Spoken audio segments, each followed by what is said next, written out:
வணக்கம். போஸ்டர்ஸ் எட்கியர் வழங்கும் தமிழ்நாடு 360க்கு உங்களை வரவேற்பது நான் ராம்குமார். தமிழகத்தில் உள்ள அனைத்து மாவட்ட நிகழ்வுகளையும் விரிவாக பார்ப்பதற்கு முன் தலைப்புச் செய்திகளை பார்க்கலாம்.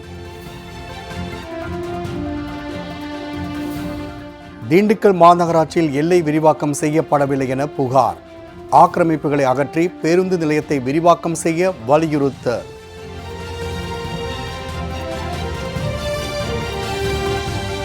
ராணிப்பேட்டையில் கழிவுநீர் கால்வாயில் ரசாயன கழிவுகளை வெளியேற்றிய ஆலை. பொதுமக்கள் போராட்டத்தை அடுத்து தொழிற்சாலை கிடங்கிற்கு சீல் வைத்து அதிகாரிகள் அதிரடி.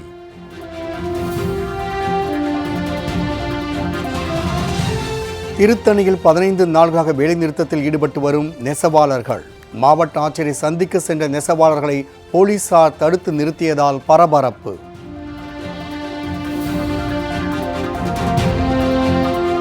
கிருஷ்ணகிரி மாவட்டம் பர்கூர் அருகே 1,20,00,000 ரூபாய் மதிப்பீட்டில் கட்டி முடிக்கப்பட்ட அரசு ஆரம்ப சுகாதார நிலையம் மக்கள் பயன்பாட்டிற்கு திறக்க வேண்டுமென கிராம மக்கள் கோரிக்கை. கோடை வெப்பத்தை தணிக்கும் இளநீர், இயற்கை பானம், இளநீரின் பயன்கள் குறித்து விளக்கும் செய்தி தொகுப்பு.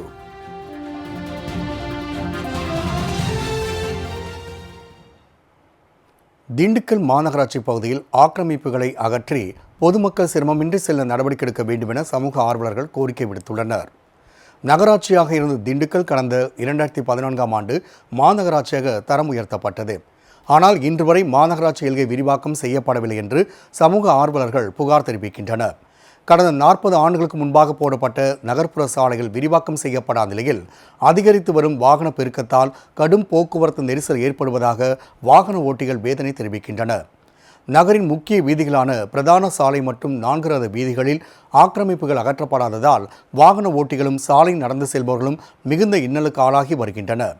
மேலும் கடந்த 50 ஆண்டுகளுக்கு முன் கட்டப்பட்ட காமராஜர் பேருந்து நிலையம் இன்றளவும் விரிவாக்கம் செய்யப்படவில்லை என்றும் இதனால் பயணிகள் மற்றும் வாகன ஓட்டிகள் மிகுந்த சிரமங்களை சந்தித்து வருவதாகவும் குற்றம் தெரிவிக்கும் சமூக ஆர்வலர்கள் எல்லை விரிவாக்கம் செய்து திண்டுக்கல் மாநகராட்சியை தரம் உயர்த்த வேண்டும் என்றும் கோரிக்கை விடுத்துள்ளனர்.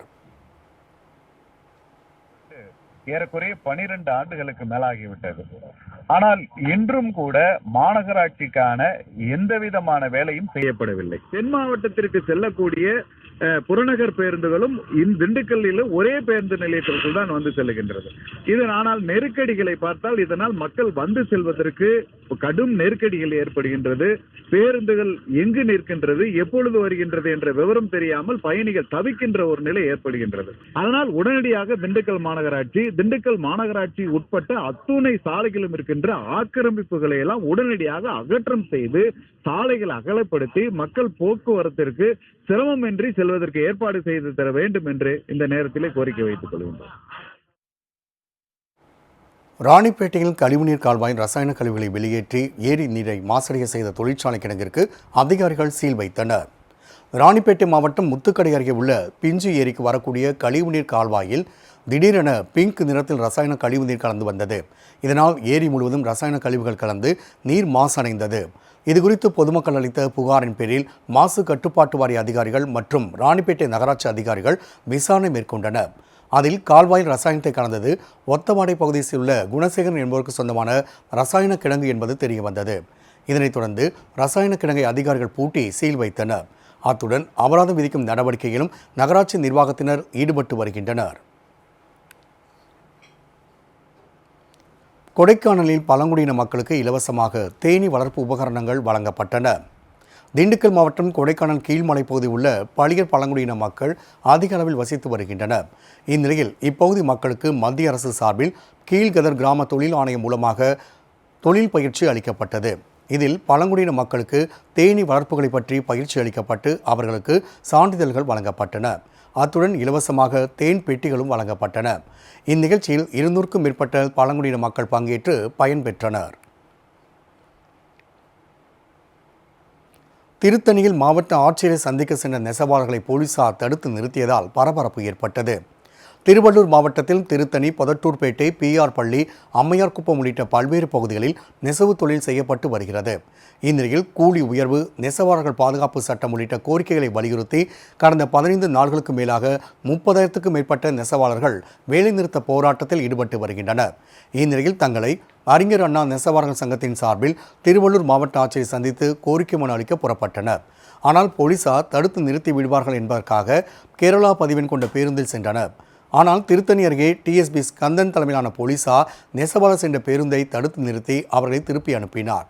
இதனால் ஆத்திரமடைந்த நெசவாளர்கள் 15 நாள்களாக வருவாயின்றி தவித்து வருவதாக வேதனை தெரிவித்தனர். மேலும் போலீசாரோடு வாக்குவாதத்தில் ஈடுபட்டதால் அப்பகுதியில் பரபரப்பு ஏற்பட்டது.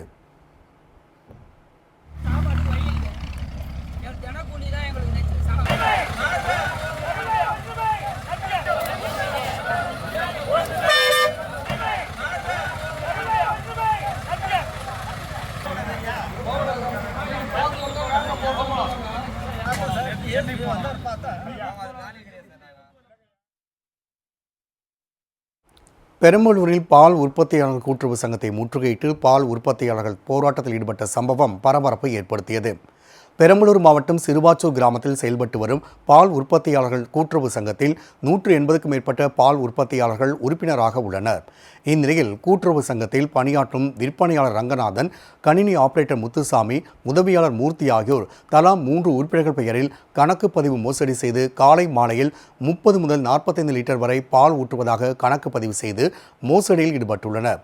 இதுகுறித்து பால் உற்பத்தியாளர்கள் வீடியோ ஆதாரத்தோடு புகார் அளித்த நிலையில் அவர்கள் 3 பேரும் பணி நீக்கம் செய்யப்பட்டனர். இந்நிலையில் மீண்டும் அவர்கள் 3 பேரையும் பணியில் சேர்வதற்கான உத்தரவை கூட்டுறவு உயர் அதிகாரிகள் வெளியிட்ட நிலையில் இதற்கு எதிர்ப்பு தெரிவித்து பால் உற்பத்தியாளர்கள் ஆர்ப்பாட்டத்தில் ஈடுபட்டனர். அப்போது பால் உற்பத்தியாளர் ஒருவர் போராட்டத்தில் ஈடுபட்டவர்களை தகாத வார்த்தையால் பேசியதை அடுத்து அங்கு தள்ளுமுள்ளு ஏற்பட்டது. பர்கூர் அருகே கட்டி முடிக்கப்பட்ட அரசு ஆரம்ப சுகாதார நிலையத்தை மக்கள் பயன்பாட்டுக்கு திறக்க வேண்டும் என்று அப்பகுதி மக்கள் கோரிக்கை விடுத்துள்ளனர். கிருஷ்ணகிரி மாவட்டம் பர்கூர் அருகே ஆம்பள்ளி கிராமத்தில் சுமார் 1000க்கும் மேற்பட்ட குடும்பங்கள் வசித்து வருகின்றனர். இந்த கிராம மக்களின் மருத்துவ சேவை கருத்தில் கொண்டு 1,20,00,000 ரூபாய் மதிப்பில் அரசு ஆரம்ப சுகாதார நிலையம் கட்டப்பட்டது. இந்நிலையில் கட்டி முடிக்கப்பட்ட ஆரம்ப சுகாதார நிலையம் இன்னும் மக்கள் பயன்பாட்டிற்கு திறக்கப்படவில்லை. இதனால் கிராமத்தில் உள்ள முதியோர் மற்றும் சிறு குழந்தைகள், கர்ப்பிணி பெண்கள் என அனைத்து தரப்பு மக்களும் மருத்துவமனைக்கு செல்ல 10 கிலோமீட்டர் தூரத்தில் உள்ள பர்கூர் அரசு மருத்துவமனைக்கே செல்ல வேண்டிய நிலை உள்ளது.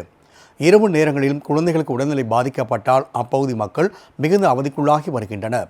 எனவே கட்டி முடிக்கப்பட்ட அரசு ஆரம்ப சுகாதார நிலையத்தை உடனடியாக செவிலியர்கள் மற்றும் மருத்துவர்களை கொண்டு மக்கள் பயன்பாட்டிற்கு திறக்க வேண்டும் என்றும் அவர்கள் கோரிக்கை விடுத்துள்ளனர். இந்த ஆம்பள்ளி கிராமம் பர்கூர் சட்டமன்ற உறுப்பினர் மதியழகன் பிறந்த ஊர் என்பது குறிப்பிடத்தக்கது. சிங்கமுனரி அருகே நடைபெற்ற நாட்டியாஞ்சலி நிகழ்ச்சியில் மாணவிகளின் நடனம் பார்வையாளர்களை வெகுவாக கவர்ந்தது. சிவகங்கை மாவட்டம் சிங்கமுனரி அருகே பிரான்மலையில் மகா சிவராத்திரி ஒட்டி பாலமுருகனுக்கு 43வது ஆண்டு பாலாபிஷேக விழா நடைபெற்றது. இவ்விழாவை ஒட்டி பள்ளி மாணவிகளுக்கான நாட்டியாஞ்சலி நிகழ்ச்சி நடைபெற்றது. இதில் அரசு மற்றும் தனியார் பள்ளி மாணவிகள் பங்கேற்றனர். 6 வயது முதல் 13 வயது வரையிலான சிறுமிகள் தாளத்திற்கு ஏற்றபடி அபிநயம் பிடித்து ஆடிய காட்சி பார்வையாளர்களை பிரமிக்க வைத்தது. இதில் ஏராளமான கிராம மக்கள் கலந்து கொண்டு நாட்டியாஞ்சலி நிகழ்ச்சியை கண்டுகளித்தனர்.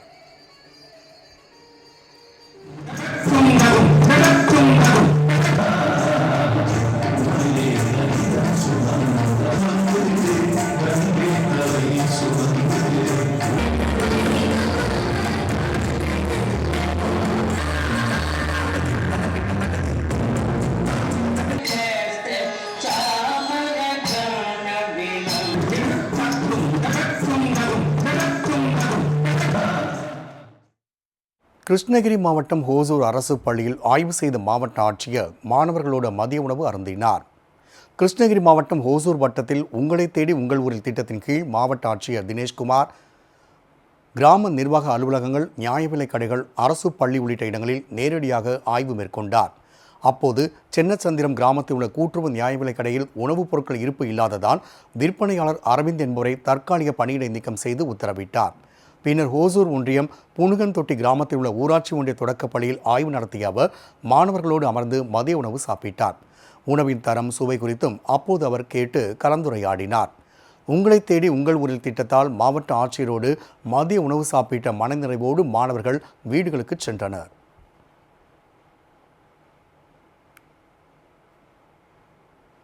தென்காசியில் நடைபெற்ற அறிவியல் கண்காட்சியில் இளம் விஞ்ஞானிகள் உருவாக்கிய அறிவியல் படைப்புகள் அனைவரையும் ஆச்சரியத்தில் ஆழ்த்தியது. தென்காசி மாவட்டம் செங்கோட்டை அருகே உள்ள வல்லம் பகுதியில் உள்ள தனியார் பள்ளியில் தேசிய அறிவியல் தினத்தை ஒட்டி அறிவியல் தின கண்காட்சி நடைபெற்றது.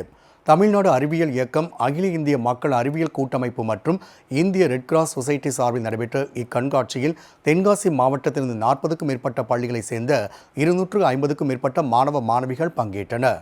இதில் இயற்கை விவசாயத்தை பாதுகாக்கும் வகையில் இளஞ்சி ராமசாமி பிள்ளை அரசு பள்ளி மாணவர்களின் படைப்பு அனைவரையும் வெகுவாக கவர்ந்தது. அத்துடன் நவதானியங்களை கொண்டு உழவனின் உருவத்தை வரைந்து அசத்தினர். மேலும் இயற்கை உணவின் அவசியம், விவசாயத்தின் அருமை போன்றவற்றை காட்சிப்படுத்தியது அனைவரின் பாராட்டையும் பெற்றது. மேலும் தலைக்கவசம் அணிந்தால் மட்டுமே இயங்கும் சென்சார் வாகனம், மின்கம்பி அறுந்து விழுந்தால் சென்சார் மூலம் மின்தடை ஏற்படும் அறிவியல் கண்டுபிடிப்புகள் அனைவரின் கவனத்தையும் ஈர்த்தன.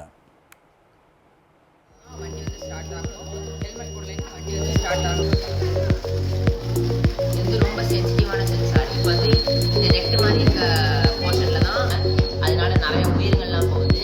அவங்க உயிர் மட்டும் போகாமல் இப்போ வந்து நிறையா பெரிய பெரிய ஸ்போர்ட்ஸ் கார்லாம் இருக்குது. அந்த பெரிய பெரிய ஸ்போர்ட்ஸ் கார்லாம் கோடிக்கணக்காக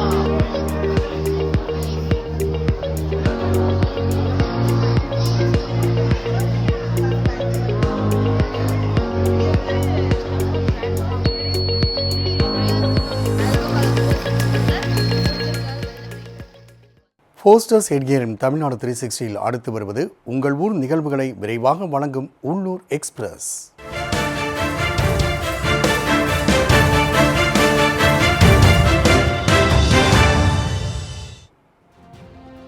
கரூர் மாவட்டம் குளித்தலை அருகே கள்ளப்பள்ளி முதல்நிலை ஊராட்சியில் 5000க்கும் மேற்பட்டோர் வசித்து வருகின்றனர். இந்நிலையில் ஊராட்சி மன்ற நிர்வாகம் சார்பில் முறையாக குடிநீர் வழங்கவில்லை என்றும் 15 நாட்களுக்கு ஒருமுறை வழங்கப்படும் தண்ணீர் கழிவுநீர் கலந்து துர்நாற்றம் வீசுவதாகவும் அப்பகுதி மக்கள் குற்றம் சாட்டுகின்றனர்.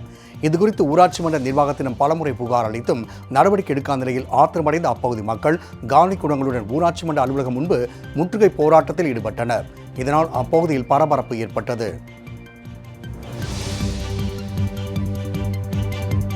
தென்காசி மாவட்டம் கடையத்தில் இருந்து தெற்கு மடத்தூர் செல்லும் வழியில் சென்ற மானை நாய்கள் கூட்டம் துரத்திச் சென்று கடித்துள்ளது.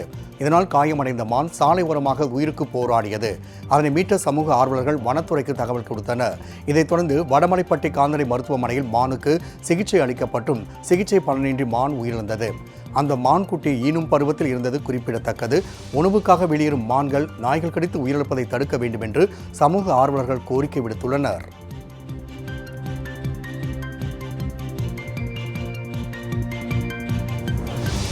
மயிலாடுதுறை மாவட்டம் வரகடை கிராமத்தில் உள்ள பிரசித்தி பெற்ற அங்காள பரமேஸ்வரி அம்மன் கோவிலில் மாசி மாத அமாவாசை முன்னிட்டு பால்குடம் திருவிழா நடைபெற்றது. இக்கோவிலில் ஆண்டுதோறும் மாசி மாத அமாவாசையில் தங்கள் வேண்டுதல் நிறைவேற வேண்டி குலதெய்வக்காரர்கள் மற்றும் பொதுமக்கள் பால்குடம் எடுத்து வந்து வழிபாடு செய்வர். இதன்படி மாசி மாத அமாவாசை ஒட்டி பால்குட ஊர்வலம் விமர்சையாக நடைபெற்றது. பலவாற்று கரையிலிருந்து சிறப்பு பூஜைகள் மற்றும் சிறப்பு அலங்காரத்தோடு சக்தி கரகம் புறப்பட்டு முக்கிய வீதிகள் வழியாக வந்தது. அதோடு பக்தர்கள் பால்குடம் சுமந்து மேல வாத்தியங்கள் முழங்க காளி ஆட்டத்துடன் ஊர்வலமாக வந்தனர். பின் அம்மனுக்கு பாலாபிஷேகம் நடைபெற்று தீபாராதனை காண்பிக்கப்பட்டது.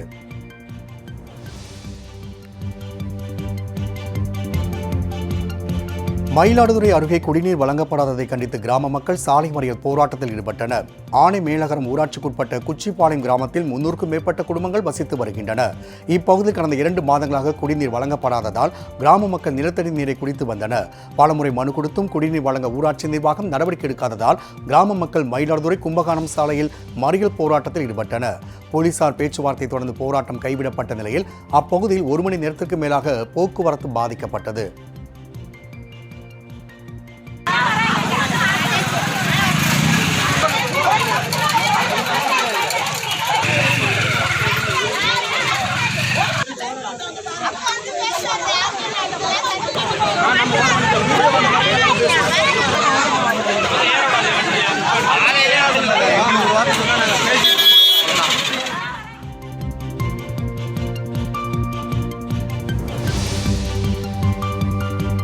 தென்காசியில் சாலையில் கிடந்த 5 லட்சம் பணத்தை போலீசாரிடம் ஒப்படைத்த விவசாயிக்கு பாராட்டுகள் குவிந்து வருகின்றன.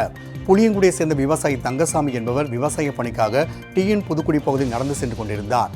அப்போது சாலையில் கிடந்த மஞ்சள் பையை எடுத்து பார்த்தபோது தங்கசாமி அதில் 5 லட்சம் ரூபாய் இருப்பதைக் கண்டு அதிர்ந்து போனார். இதைத் தொடர்ந்து அவர் புளியங்குடி காவல் நிலையத்தில் பணத்தினை ஒப்படைத்தார். விவசாயி தங்கசாமியின் செயலை பாராட்டிய போலீசார் பணத்தை உரியவரிடம் ஒப்படைத்தனர்.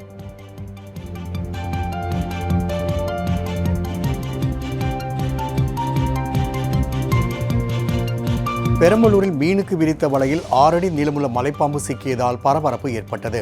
தொண்டமாந்துறை அருகே விஜயபுரம் கிராமம் அமைந்துள்ளது. இப்பகுதியை சேர்ந்த சிலர் பச்சைமலை தொடர் உள்ள ஓடையில் மீன்பிடித்துக் கொண்டிருந்தனர். அவர்கள் வலையில் 6 அடி நீளமுள்ள மலைப்பாம்பு சிக்கியது. தகவல் அறிந்து அங்கு சென்ற தீயணைப்புத்துறை வீரர்கள் வலையில் சிக்கிய மலைப்பாம்பை மீட்டு வனப்பகுதியில் விடுவித்தனர்.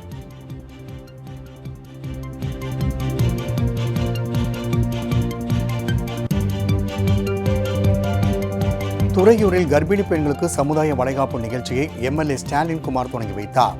திருச்சி மாவட்டம் துறையூர் மற்றும் உப்பிலியபுரம் பகுதியை சேர்ந்த 800 கர்ப்பிணி பெண்களுக்கு சமுதாய வளைகாப்பு நிகழ்ச்சி நடைபெற்றது. சமூக நலன் மற்றும் மகளிர் உரிமைத்துறை மற்றும் ஒருங்கிணைந்த குழந்தை வளர்ச்சி திட்டத்தின் கீழ் நடைபெற்ற இந்த வளைகாப்பு நிகழ்ச்சியை துறையூர் தொகுதி சட்டமன்ற உறுப்பினர் ஸ்டாலின் குமார் தொடங்கி வைத்தார். நிகழ்ச்சியில் கர்ப்பிணி பெண்களுக்கு மாலை அணிவித்து முகத்தில் சந்தனம் பூசி கைகளில் புதிய வளையல்கள் அணிவித்து 7 வகையான உணவுகள் பரிமாறப்பட்டன. சகோதரித்துறையான சுகாதாரத்துறையிலிருந்து அனைவரையும் வருக என்று வரவேற்கிறேன்.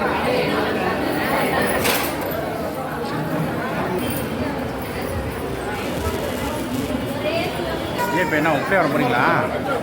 யாரு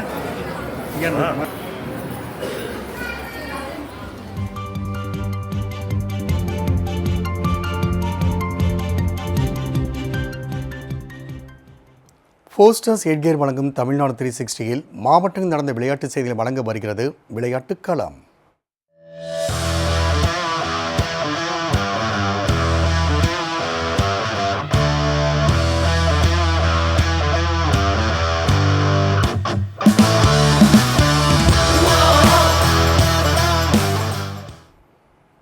கந்தவர்கோட்டை அருகே நடைபெற்ற வடமாடு மஞ்சு விரட்டு போட்டியை ஏராளமானோர் கண்டு ரசித்தனர்.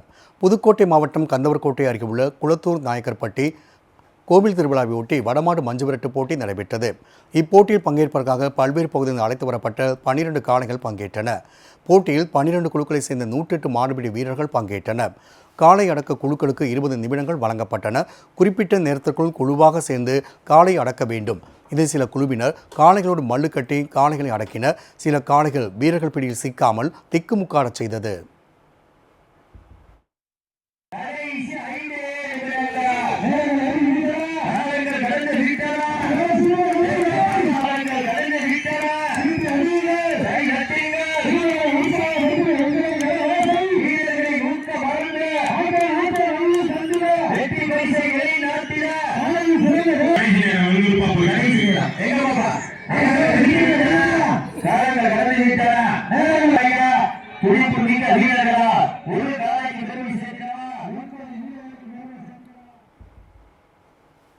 இறுதியில் வெற்றி பெற்ற குழுவினருக்கும் காளையின் உரிமையாளர்களுக்கும் ரொக்கப் பரிசு மற்றும் குத்துவிளக்கு, கட்டில், சைக்கிள் உள்ளிட்ட பரிசுகள் வழங்கப்பட்டன.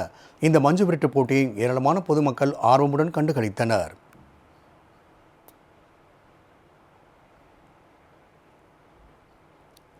வாழப்பாடி அருகே நடைபெற்ற ஜல்லிக்கட்டு போட்டியில் 600 காளைகளுடன் 400 மாடுபிடி வீரர்கள் மல்லு கட்டினர். சேலம் மாவட்டம் வாழப்பாடி அருகே பழனியாபுரத்தில் ஜல்லிக்கட்டு போட்டி விமர்சையாக நடைபெற்று வருகிறது. இந்த ஜல்லிக்கட்டு போட்டி மாவட்ட ஆட்சியர் பிருந்தா தேவி கொடியசைத்து தொடங்கி வைத்தார். இதில் 600 காளைகளும் 400 மாடுபிடி வீரர்களும் பங்கேற்ற நிலையில் 8 சுற்றுகளாக பிரிக்கப்பட்டு முதல் சுற்றில் 50 மாடுபிடி வீரர்கள் களத்தில் பங்கேற்று சீறி பாய்ந்த காளைகளை அடக்கினர். வாழப்பாடி மட்டுமின்றி பல்வேறு மாவட்டங்களைச் சேர்ந்த பல்லாயிரக்கணக்கான பார்வையாளர்கள் ஜல்லிக்கட்டு விழாவினை கண்டுகளித்து வருகின்றனர். தொடர்ந்து காளைகளை அடக்கிய வீரர்களுக்கும் அடங்காத காளைகளுக்கும் விழாக்குழு சார்பில் பரிசுகள் வழங்கப்பட்டு வருகிறது.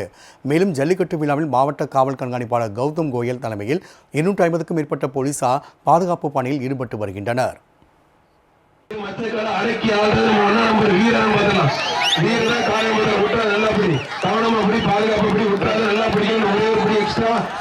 ஒருத்தர் மாட்டான் ஜல்லிக்கட்டு ஒருத்தர் மாட்டான் அழகா சூப்பர் பாளையம் கவுன்சிலர் மணி வினோத் மாடு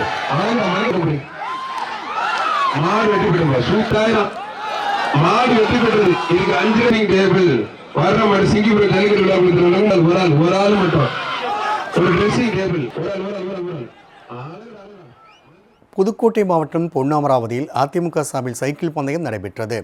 முன்னாள் முதலமைச்சர் ஜெயலலிதாவின் பிறந்த நாளை ஒட்டி அதிமுக சார்பில் பொன்னமராவதியில் சைக்கிள் பந்தயம் நடத்தப்பட்டது. இப்போட்டியில் வெற்றி பெற்ற பொன்னமராவதியிலிருந்து உலகம்பட்டி மேல்நிலைப்பள்ளி வரை 14 கிலோமீட்டர் சைக்கிளில் செல்ல வேண்டும். இதில் சிறுவர்கள் முதல் பெரியவர்கள் வரை 50க்கும் மேற்பட்டோர் கலந்து கொண்டனர். இதைத் தொடர்ந்து வெற்றி பெற்றவர்களுக்கு ரொக்க பரிசு மற்றும் சான்றிதழ்கள் வழங்கப்பட்டன.